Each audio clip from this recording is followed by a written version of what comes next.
Good morning बच्चों, पीपीजीएन academy में आपका फिर से स्वागत। टॉपिक चल रहा था हमारा हिंदी में शब्द शुद्धि, और कल हमने व्यंजन संबंधी जो है नियम देखे थे। स्वर संधि, व्यंजन संधि, विसर्ग संधि के तहत हमने जाना था कि कौन कौन से शब्द शुद्ध होते हैं और उनका शुद्ध रूप क्या होता है। आज उसी के आगे करते हैं।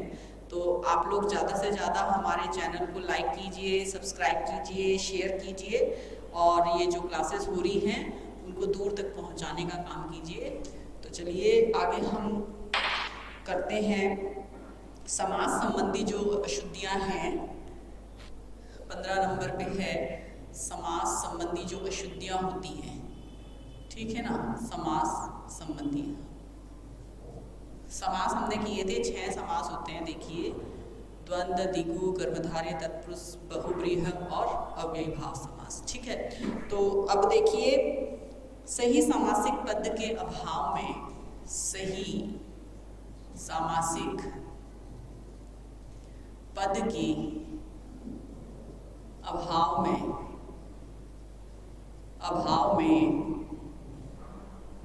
सही सामासिक पद के अभाव में भी वर्तनी अशुद्ध हो जाती है। में भी वर्तनी क्या हो जाती है? अशुद्ध हो जाती है।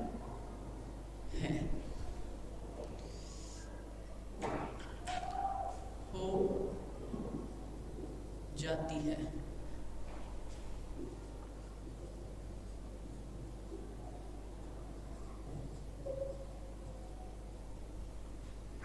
शब्द देखिए, शब्द है अष्टवक्र। पहला है अष्टवक्र, तो अष्टवक्र नहीं होगा, अष्टावक्र। अष्टावक्र। दूसरा देखिए, दूसरा है अहोरात्रि, तो अहोरात्रि नहीं होता है, वह होता है अहोरात्र। इसी तरीके से देखिए गुणीजन, तो ये होगा गुणीजन। चंद्रमौली,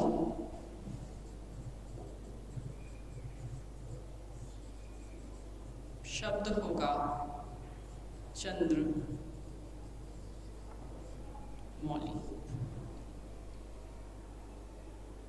लब्ध प्रतिष्ठित, लब्ध प्रतिष्ठित, शब्द होगा लब्ध प्रतिष्ठ।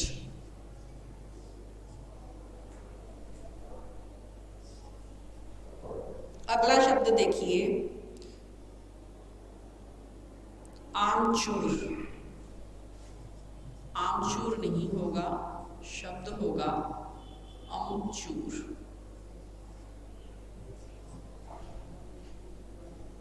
अगला शब्द है निर्दयी, तो निर्दयी नहीं होगा, होगा निर्दय। अगला शब्द देखिए निरपराधी, तो निरपराधी नहीं होगा, यह होगा निरपराध।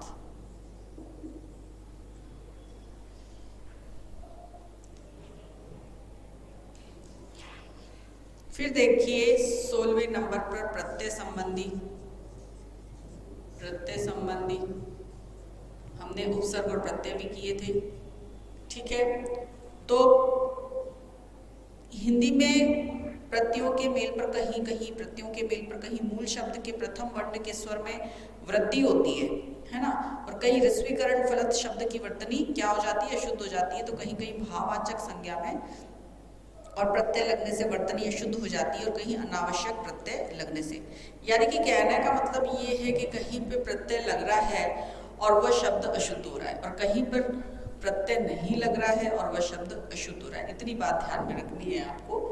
तो देखिए कौन कौन से इसमें शब्द हैं अशुद्ध, देखिए, और शुद्ध देखिए।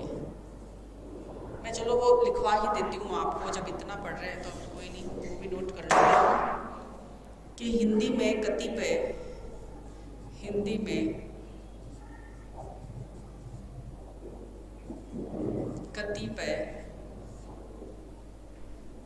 प्रत्ययों के मेल पर कहीं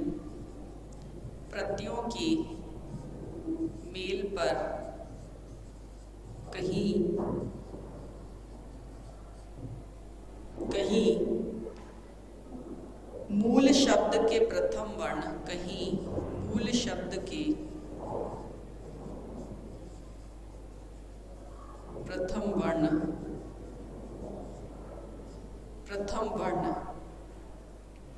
के स्वर में वृद्धि होती है। प्रथम वर्ण की स्वर में क्या होती है? वृद्धि होती है।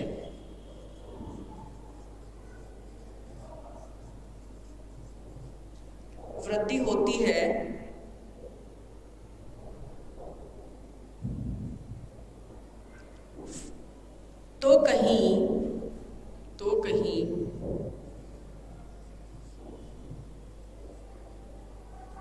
रस्वीकरण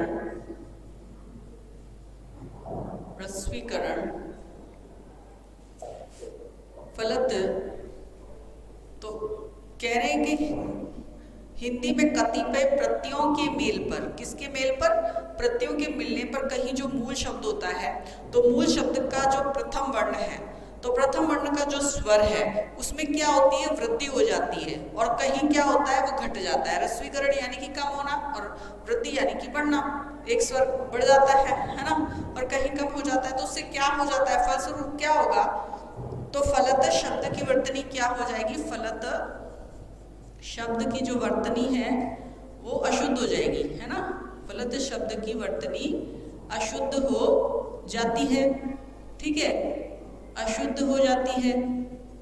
किस कारण से? देखिए, कारण है हिंदी में कहीं कतिपय प्रत्ययों के मेल पर, प्रत्ययों के मिलने पर मूल शब्दों के, जो मूल शब्द है उसका प्रथम वर्ण, पहला वर्ण, उसके स्वर में या तो वृद्धि हो जाती है और या फिर उसका रस्वीकरण हो जाता है, यानी कि कमी हो जाती है, लघु हो जाता है ना। तो उसके परिणाम स्वरूप क्या होता है? वर्तनी अशुद्ध हो जाती है, और वर्तनी अशुद्ध हो जाती है। अब कहीं कहीं भाववाचक संज्ञा में, देखिए, कहीं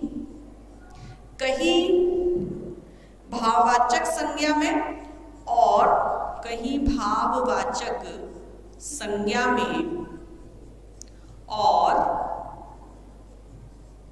कहीं भाववाचक संज्ञा में और प्रत्यय लगने से, ठीक है ना। भाववाचक संज्ञा में लग गया और प्रत्यय लग गया, और प्रत्यय लगने से क्या होता है? और प्रत्यय लगने से भी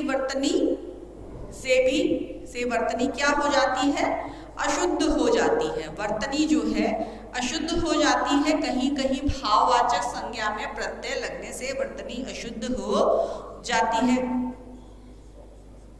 ठीक है। वर्तनी अशुद्ध हो जाती है तो कहीं अनावश्यक प्रत्यय लगने से, तो कहीं अनावश्यक प्रत्यय लगने से, अनावश्यक प्रत्यय लगने से, ठीक है। तो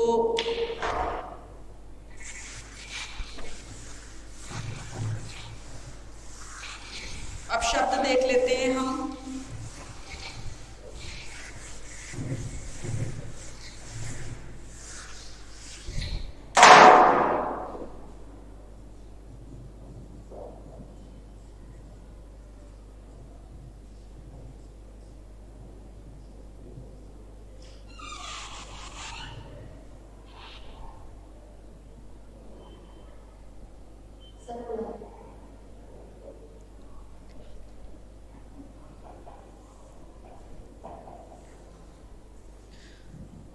देखो, अशुद्ध शब्द देखो, पहला इसमें लिख लो कि मूल शब्द के प्रथम वर्ण में। अब देखो, मैंने आपको पहले यही बताया ना कि मूल शब्द में वृद्धिकरण, तो पहला इसमें लिखो मूल शब्द में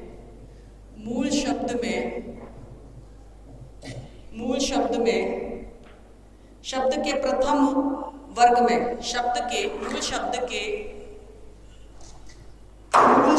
के प्रथम वर्ग में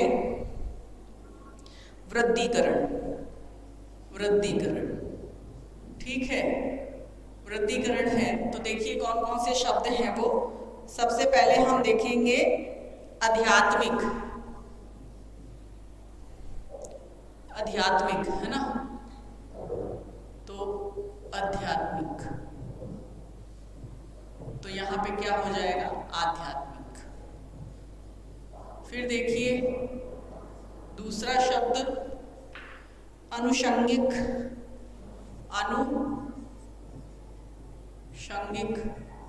तो क्या हो जाएगा, आनुषंगिक,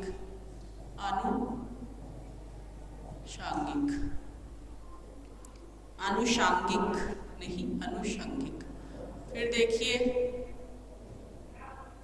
रासायनिक,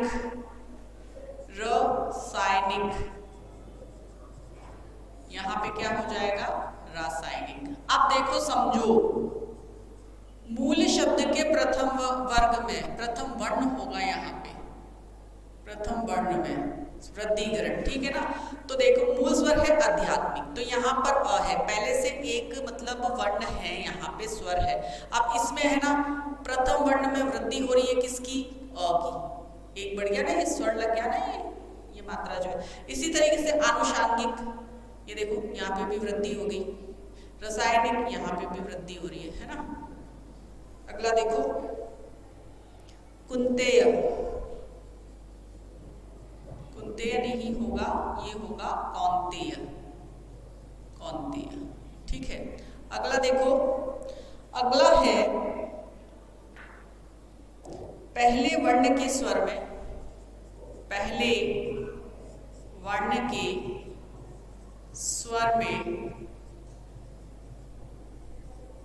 रस्वीकरण,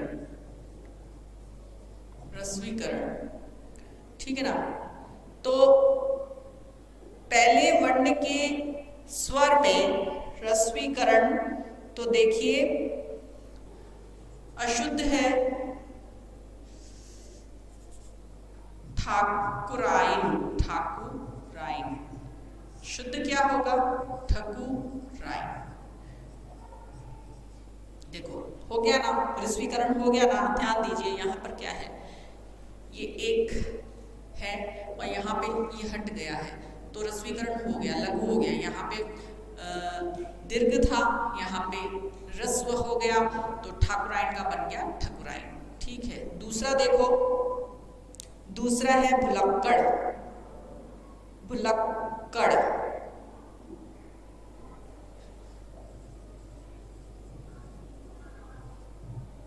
तो यहाँ पर हो जाएगा भुलक्कड़। तो यहाँ पे भी देखो बड़े हो की जगह छोटा हो गया, रस्व दीर्घ से रस्व बन गया, ठीक है। फिर देखिए नानीहाल, नहीं होता है, वह होता है ननिहाल। क्या होता है, ननिहाल। अगला देखिए, ये तो मैंने दोनों वर्णों वाला करवा दिया है आपको, ये अगले वाले में आएगा जिसमें दोनों वर्ण रस्वीकरण हो जाते हैं, ठीक है ना। उसके बाद में देखिए एक और लिख लो आप इसका, चुईया है, जैसे चुईया ले लेते हैं हम, तो इसमें भी रस्वीकरण हो जाएगा, चुईया, छोटे की मात्रा लग गई, ठीक है। और फिर है इसके बाद में पियक्कड़, तो ये हो गया, ठीक है। अब आ जाओ तीसरे नंबर पे, दोनों वर्णों के स्वरों में, दोनों वर्णों की स्वरों में, दोनों वर्णों के स्वरों में रस्वीकरण।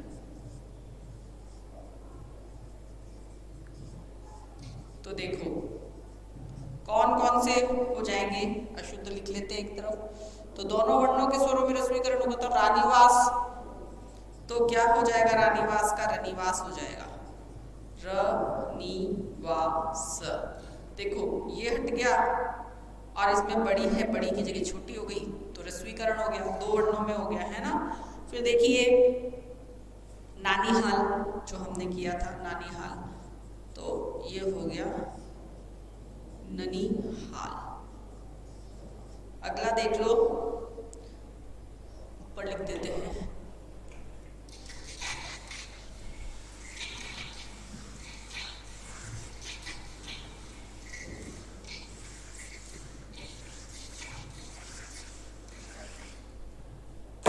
दोनों वर्णों के स्वरों में रस्वीकरण, अंतिम वर्ण के स्वर में रस्वीकरण, अंतिम वर्ण के स्वर में, वर्ण के स्वर में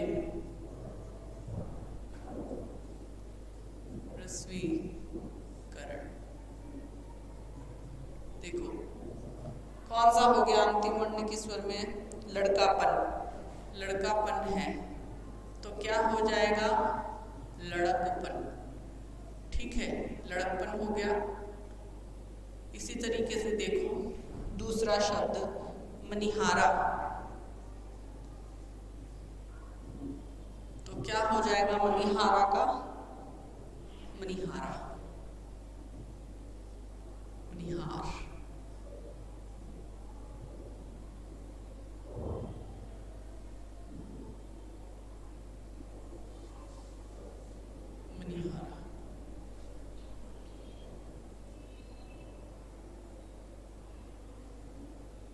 फिर है भाववाचक संज्ञा में,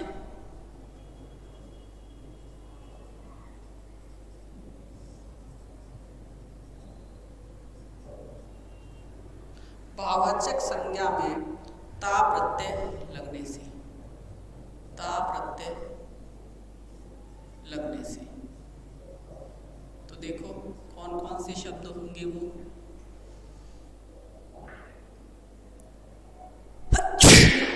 सॉरी, औदार्यता, औदार्यता, ता हट जाएगा, औदार्य।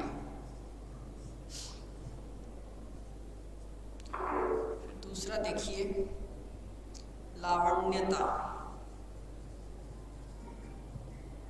तो ये हो गया लावण्य। अगला देखो शब्द में अनावश्यक ई प्रत्यय लगाने से भी वर्तनी जो है अशुद्ध हो जाती है। तो पहला शब्द हम देखेंगे, पहला शब्द है निर्दोषी। तो निर्दोषी तो नहीं होता, शब्द होगा निर्दोष।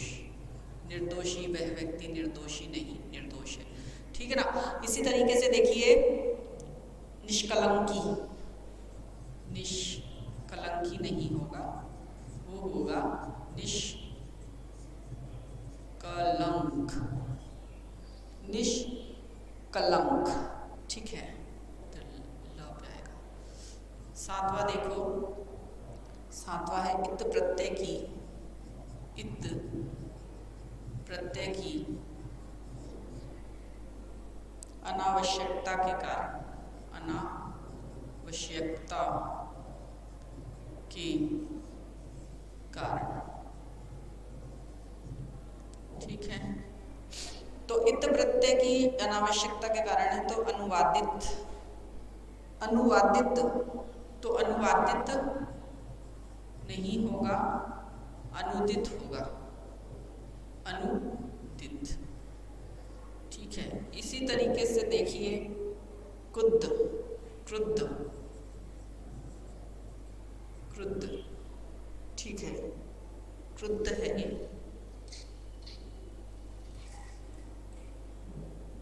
तो ये होगा क्रोधित,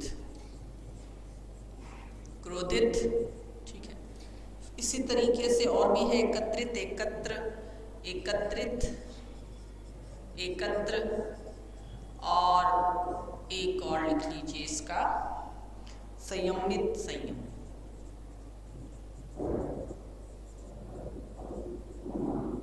ठीक है, ये हो गया इसका। एक और इसको समाप्ति की ओर ले जाएंगे और समाप्त करेंगे इस टॉपिक को। देखिए, 8वां है दोहरे प्रत्यय लगाने की कारण। दोहरे प्रत्यय लगाने की कारण, दोहरे प्रत्यय लगाने की कारण। तो देखिए, शब्द है जैसे कि आवश्यकीय। आवश्यकीय नहीं होता है, शब्द शुद्ध होगा आवश्यक। आवश्यक ये शुद्ध है। फिर है माननीय। माननीय जो कि बिल्कुल गलत है, या तो मान्य होगा और या फिर माननीय। या तो मान्य होगा और या फिर होगा माननीय।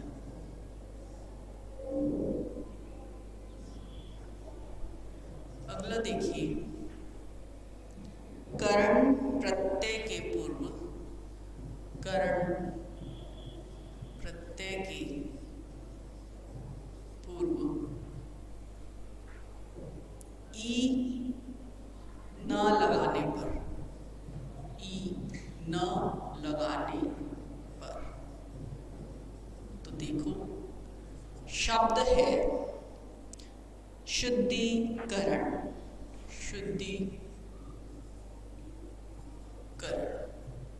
शुद्ध होगा शुद्धिकरण। दूसरा देखिए, संक्षिप्तीकरण।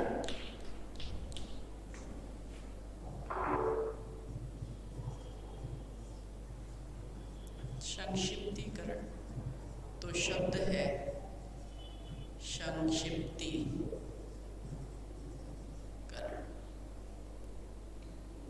तो ये तो हुए हमारे करण प्रत्यय के पूर्व ई न लगाने पर। अब जो है 17 नंबर पे है उपसर्ग संबंधी। प्रत्यय संबंधी हो गए, अब उपसर्ग संबंधी। तो उपसर्ग संबंधी क्या क्या अशुद्धियां रहती है देख लेते हैं। उपसर्ग संबंधी जो है अशुद्धियां रहती हैं, उपसर्ग संबंधी है किसी भी शब्द में अनावश्यक, किसी शब्द में अनावश्यक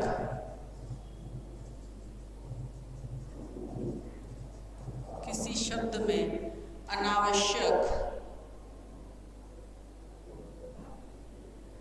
किसी शब्द में अनावश्यक अनुपयुक्त, अनुपयुक्त उपसर्ग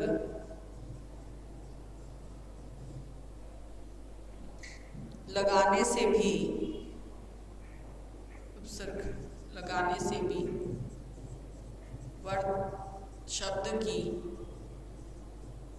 वर्तनी अशुद्ध हो जाती है। वर्तनी अशुद्ध हो जाती है।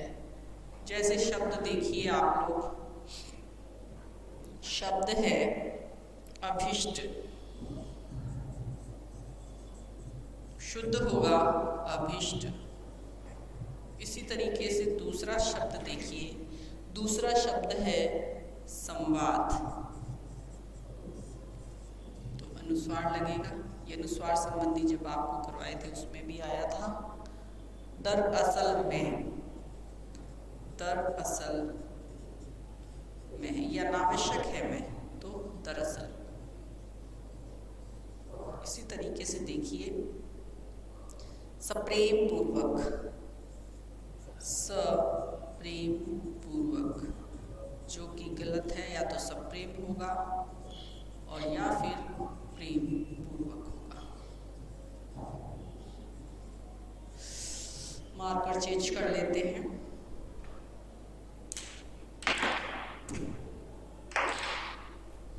अगला देखिए, बेफजूल, ये भी मैंने शायद आप लोगों को करवाया होगा, तो बेफजूल नहीं होगा, फजूल होगा। ठीक है, तो ये तो आपके उपसर्ग संबंधी।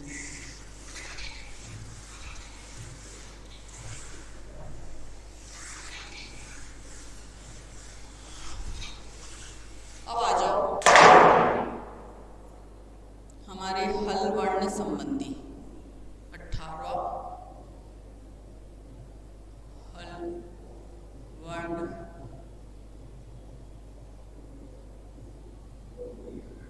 संबंधी। तो क्या है, स्वर रहित व्यंजन को, स्वर रहित व्यंजन को, जिसमें स्वर नहीं होता जिस व्यंजन में, तो स्वर रहित व्यंजन को हल व्यंजन कहते हैं। क्या कहते हैं? हल व्यंजन कहते हैं। ठीक है, हल व्यंजन कहते हैं। संधि उपसर्ग के कारण, संधि उपसर्ग के कारण, संधि उपसर्ग के कारण, या किसी वर्ण को, या किसी वर्ण को, या किसी वर्ण को अनावश्यक, अनावश्यक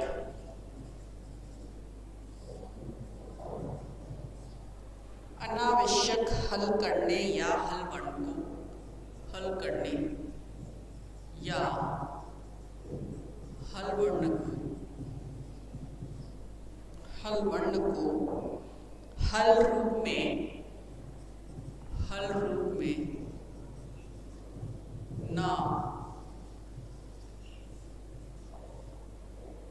ना लिखने ने से, हल रूप में ना लिखने से शब्द की वर्तनी, शब्द की वर्तनी अशुद्ध हो जाती है, अशुद्ध हो जाती है। शब्द देखिए, शब्द है अकस्मात, शब्द है अकस्मात, यह अशुद्ध है।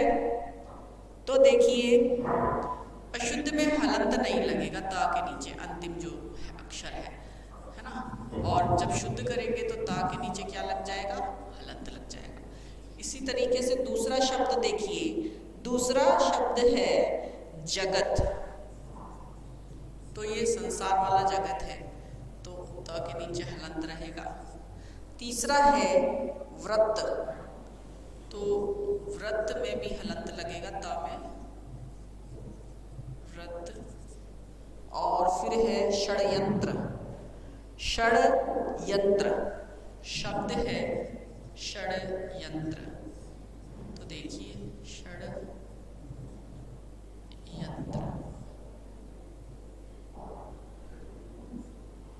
फिर देखिए तड़ित, तो तड़ित। ठीक है, 19वां नियम देखिए, नियम नंबर 19, नियम नंबर 19 है, उसमें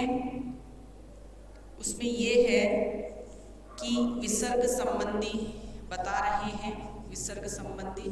और विसर्ग संबंधी हमने पहले भी अभी जब कल की थी, दीर्घ व्यंजन विसर्ग, तो विसर्ग का प्रयोग नहीं करने से, और विसर्ग का प्रयोग नहीं करने से, तो नहीं करने से तो देख वर्तनी अशुद्ध हो जाती है।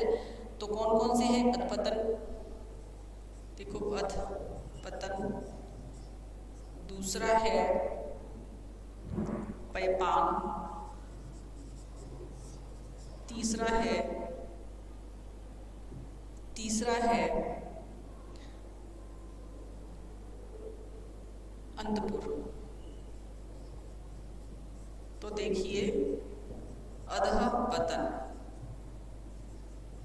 और पयः पान, अंतःपुर,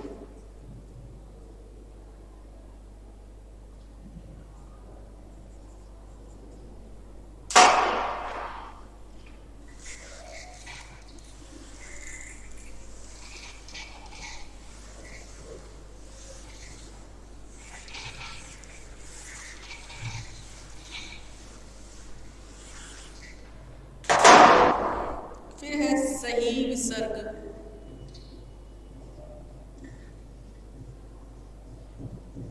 सही विसर्ग, संधि, संधि ना करने पर, ना करने पर। तो देखिए अशुद्ध शब्द है, अशुद्ध शब्द है दुरावस्था। तो दुरावस्था शब्द का सही संधि विच्छेद नहीं किया है तो गलत हो गया ये दुरावस्था। ठीक है, इसी तरीके से दूसरा शब्द देखिए निसंदेह, निसंदेह। तो ये जब संधि करवाई थी आपको बताया था इसमें निसंदेह। फिर है पयादी, ये अशुद्ध है पय आदि। और फिर है मनोच्छेद, तो मनोच्छेद नहीं होगा, मनोच्छेद होगा। ठीक है, मन उच्छेद होगा, मन उच्छेद, मन उच्छेद। ठीक है, अब आ जाइए अपने 19वां हो गया, 20वां जो है, 20वां क्या है? 20वां है नाम विशेष, नाम विशेष, व्यक्तिवाचक संज्ञा। नाम विशेष यानी कि व्यक्तिवाचक संज्ञा की वर्तनी में, की वर्तनी में अशुद्धि, अशुद्धि। तो देखिए कौन कौन से शब्द हैं। शब्द है अहिल्या, और दूसरा है अरुणी। तो अहिल्या का अहल्या और अरुणी का आरुणी।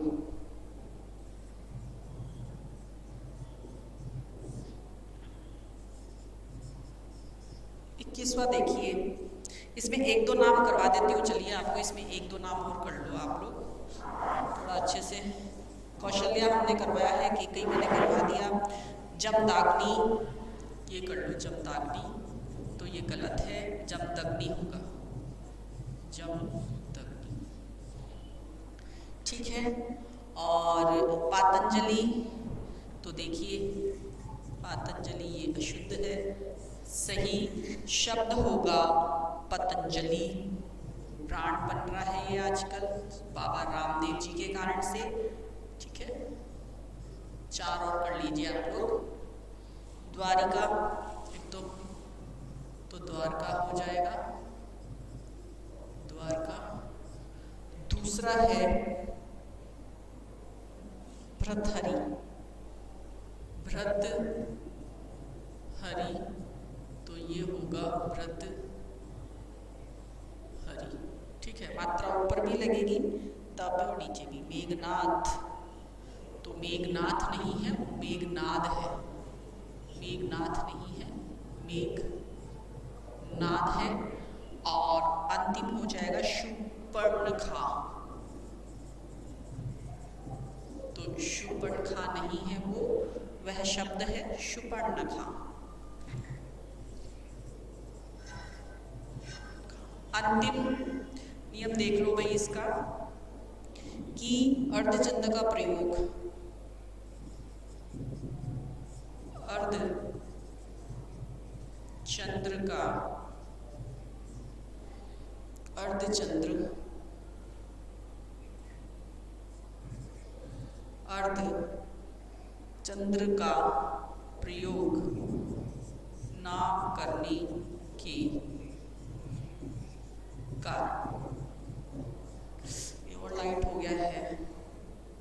अर्धचंद्र का प्रयोग ना करने के कारण, तो देखो कौन कौन से शब्द हैं। पहला शब्द है ऑफिस, अगर इसमें नहीं करेंगे तो ये अशुद्ध है, इसमें अर्धचंद्र का प्रयोग होगा।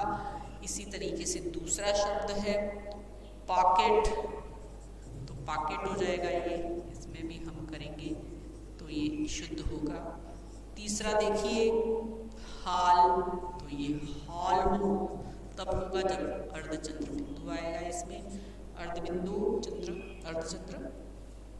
और इसी तरीके से कॉलेज है, तो कॉलेज तभी होगा जब अर्धचंद्र इस पे होगा। फिर देखिए पॉइंट, तो पॉइंट। और आखिरी का देखिए, आखिरी शब्द है हॉकी, तो हॉकी। तो बच्चों ये हमारा जो टॉपिक है शब्द शुद्धि वाला, ये आज यहाँ समाप्त हो गया। और मैं समझती हूँ कि शब्द शुद्धि में मैंने अपनी तरफ से जो है जो भी अशुद्धियाँ होती हैं, देखिए पहले स्वर की करवाई, डिटेल में करवाई है, व्यंजन की करवाई, डिटेल में करवाई है, फिर संधि संबंधित, तीनों संधियों संबंधित, समास संबंधित, प्रत्यय संबंधित, उपसर्ग संबंधित, ठीक है। फिर भाववाचक संज्ञा संबंधित, अर्धचंद्र बिंदु संबंधित, अर्धचंद्र बिंदु, चंद्र बिंदु, अनुस्वार, सब हलंत संबंधित। तो ये जो सारी अशुद्धियों के जो कारण है वो सारे मैंने आपको लिखवा के और उनके उदाहरण के तौर पे जो शब्द है वो भी बहुत अच्छे से विस्तार से करवाए, इसलिए ये 4 दिन हमारे इस टॉपिक में लगे। लेकिन खुशी की बात है कि आज ये समाप्त हो गया और मैं समझती हूँ कि आप इसका अभ्यास करेंगे तो ये बहुत अच्छे से आपका तैयार हो जाएगा टॉपिक।